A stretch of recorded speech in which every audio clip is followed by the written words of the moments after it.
Hello friends, welcome to my channel study with S K Singh. आज हम UPSC PET 2022 की best strategy के बारे में देखेंगे, कैसे इसमें अच्छा स्कोर किया जा सकता है। और मैं अपना स्कोर कार्ड दिखाऊंगा और मैं दिखाऊंगा कि मैंने कैसे इसमें 99.22 परसेंटाइल स्कोर किया। और चलिए दिखाता हूँ मैं अपना स्कोर कार्ड। ये मेरा स्कोर कार्ड है। इसमें मेरे मार्क्स हैं, टोटल एब्सोल्यूट स्कोर है, वास्तविक स्कोर है वो है 81.50, जो कि नॉर्मलाइज होके 81.30 हो गया, क्योंकि मेरा सेकेंड शिफ्ट में एग्ज़ाम था तो उसमें थोड़े नंबर कम हो गए। और मेरा परसेंटाइल है 99.2230 परसेंटाइल। मैंने टोटल 94 क्वेश्चन अटैम्प्ट किए थे, जिसमें से मेरे 10 क्वेश्चन रॉन्ग हो गए थे और 84 सही थे मेरे। उसमें से निगेटिव होने के बाद में इतना स्कोर है मेरा 81.50। तो इसकी स्ट्रेटजी देखते हैं कि इस बार कैसे अच्छा स्कोर किया जा सकता है। पहले तो इसका सिलेबस देखते हैं कि सिलेबस क्या क्या है, क्योंकि सिलेबस के अकॉर्डिंग ही हमें तैयारी करनी है, बिना सिलेबस के अकॉर्डिंग नहीं पढ़ना है। तो इसमें सिलेबस है, सिलेबस को देखो। इसमें 5 नंबर का दे रखा है भारतीय इतिहास, इंडियन हिस्ट्री। तो इसमें जो भी टॉपिक है, जैसे सिंधु घाटी की सभ्यता है, तो इसे हमें एक बुक आती है लूसेंट की, लूसेंट जीके की बुक। लूसेंट की बुक से हमें पढ़ लेना है सही से। लूसेंट की बुक से तैयारी करनी है। और लूसेंट में जैसे हमने सिंधु घाटी सभ्यता टॉपिक पढ़ा, उसके बाद में क्या करना है, उसे बढ़िया से पढ़ने के बाद में उसकी क्या कहते हैं, किस गूगल पे सर्च करके क्विज़ लगानी है। गूगल पे सर्च कर लेना है, क्विज़ लगानी है। क्विज़ लगाने के बाद में हमें मतलब एनालाइज करना है कि इससे कौन किस किस टाइप के क्वेश्चन पूछे जा सकते हैं पेपर में।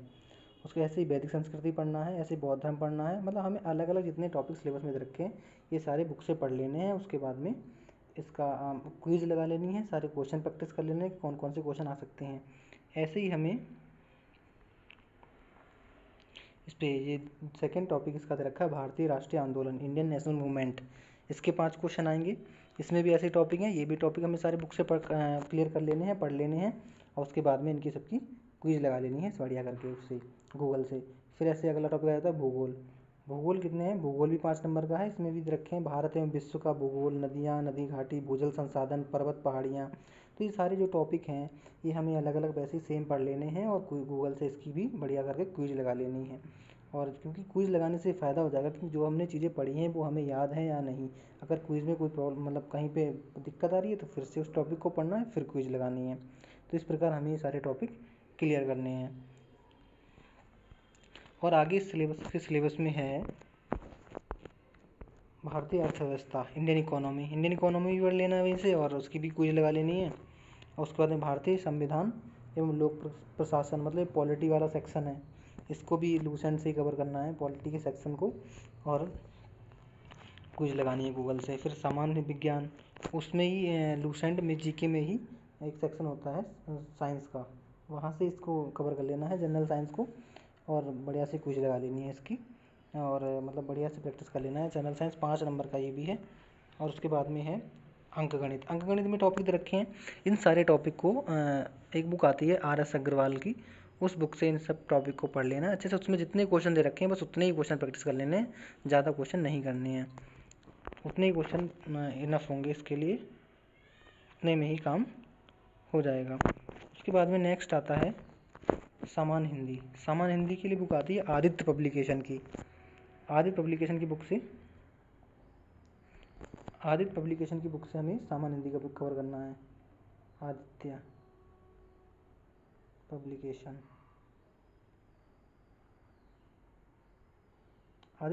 की बुक से हमें सामान्य हिंदी पढ़ लेना है। जितने भी टॉपिक दे रखे हैं उतने टॉपिक पढ़ लेना। उसमें क्वेश्चन भी दे रखे हैं कि प्रीवियस ईयर एग्जाम में कैसे कैसे क्वेश्चन पूछे गए हैं, तो उन क्वेश्चन को भी अच्छे से तैयार कर लेना है।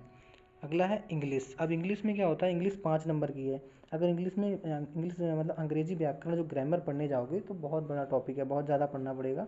अगर ग्रामर नहीं भी पढ़ते तब भी काम चल जाएगा, क्योंकि उसमें ये रखा है अपठित गद्यांश पर आधारित प्रश्न। मतलब इसमें एक पैसेज पूछा जाएगा, उसमें से लगभग पिछले जो एग्ज़ाम में 21 में 3 क्वेश्चन पूछे गए थे पैसेज से, और 2 एक सिनोनिम्स से एक एंटोनिम्स आया था।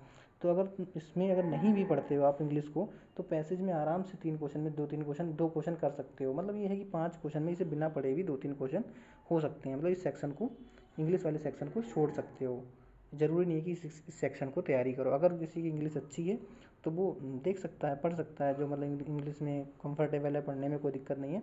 अब बाकी अदर टॉपिक उसके अच्छे से तैयार हैं तो इंग्लिश को भी बढ़िया से तैयार कर सकता है। और उसके बाद में है reasoning, logic and reasoning. Reasoning में क्या करना है, ये सारे टॉपिक पढ़ने हैं और बढ़िया से, और रीजनिंग कवर होती जाएगी। ये सारे टॉपिक अच्छे से तैयार कर लेना, जितने भी टॉपिक अलग अलग दे रखे हैं सबको पढ़ लेना है रीजनिंग में। उसके बाद में अगला है करंट अफेयर। करंट अफेयर कब तक की पढ़नी है, सबसे बड़ी बात यह है कि करंट अफेयर हमें देखनी है जनवरी से लेके सितंबर तक की पढ़ लेनी है, लास्ट सितंबर तक की। इतना एनफ होगा इसके लिए, जनवरी से सितंबर तक की मंथ इसकी जो भी इधर की मैगज़ीन आएगी वो पढ़ लेना है। और बहुत सारे चैनल हैं एग्ज़ामपुर वगैरह, जो एग्ज़ाम के लास्ट टाइम में मैराथन्स लगाते हैं। एग्ज़ामपुर हो गया, और उत्कर्ष चैनल है गौरव सर का, तो उससे कवर कर लेनी है करंट अफेयर। उसके बाद में आता है जनरल अवेयरनेस, मतलब ये है तुम्हारा सेक्शन हो जाएगा स्टैटिक जीके वाला। ये स्टैटिक जीके वाला सेक्शन कहाँ से कवर करना है, ये होता है लूसेंट के पीछे होता है विविध वाला सेक्शन, मिसलेनियस पार्ट, उस वाले पार्ट से देख लेने हैं। ये लगभग उसमें सारे टॉपिक दे रखे होंगे, ये पुस्तकों वाला भी होगा, अनुसंधान संस्थान, लोग सारे टॉपिक उसमें हैं। तो ये सारे टॉपिक अलग अलग करके पढ़ लेने हैं और इसके क्वेश्चन लगा लेने हैं। गूगल वगैरह पे सर्च करके क्वेश्चन कर लेने हैं, या यूट्यूब पे किसी का प्रैक्टिस सेशन है उसके बाद उसे कर लेना है। मतलब पहले तो ये टॉपिक सारे पढ़ने हैं अच्छे से, उसके बाद में कहीं प्रैक्टिस करनी है, या प्रैक्टिस सेशन लेना है, या क्वेश्चन लगाने हैं। उसके बाद में हम देखते हैं इसका सिलेबस। उसके बाद ये रह गया है, ये बच्चा इसमें क्या है, और इसमें है हाँ अपठित गद्यांश। और गद्यांश के लिए कुछ ज़्यादा मेहनत करने की ज़रूरत नहीं है। ये जब एक मॉक डेली लगाओगे, अगर डेली एक मॉक लगाते हो, एक मॉक तो डेली लगाना है,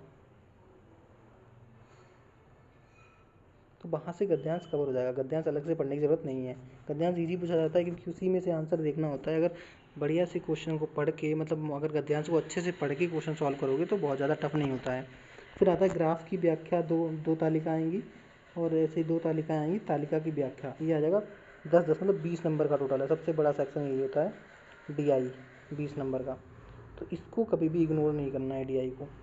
इसको कैसे तैयार करना है, DI को तैयार करने के लिए रोज़ कम से कम DI के 20 क्वेश्चन लगाने हैं, रोज़ करने हैं 20 क्वेश्चन। 20 क्वेश्चन तो ये हो गए DI के, और जो एक मॉक लगाओगे उसमें 20 क्वेश्चन होंगे DI के, 20 वहाँ से करने हैं। टोटल इस प्रकार से DI के एक दिन में 40 क्वेश्चन हो रहे हैं। ये तो रोज़ करना ही है, एक मॉक लगाना है और अलग से 20 DI के क्वेश्चन करने हैं इसके साथ में, तो 40 टोटल क्वेश्चन कवर हो रहे हैं। अब मॉक लगाओगे उससे रीजनिंग का सेक्शन भी अच्छे से कवर होगा, इंग्लिश के जो पैसेज आएगा उसकी प्रैक्टिस हो जाएगी, और हिंदी का एक पैसेज आएगा उसकी प्रैक्टिस हो जाएगी, और मैथ की भी प्रैक्टिस हो जाएगी, और DI की प्रैक्टिस होगी।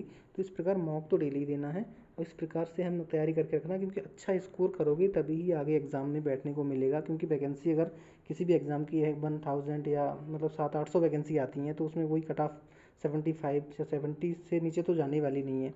तो स्कोर 80+, टारगेट 80+ होना चाहिए, 80+ का टारगेट ही होना चाहिए। 80+ स्कोर करोगे तभी ही आगे कोई दिक्कत नहीं आएगी, आराम से हर जॉब में बैठ सकोगे, आराम से एग्ज़ाम दे सकोगे 80+ स्कोर करने के बाद में।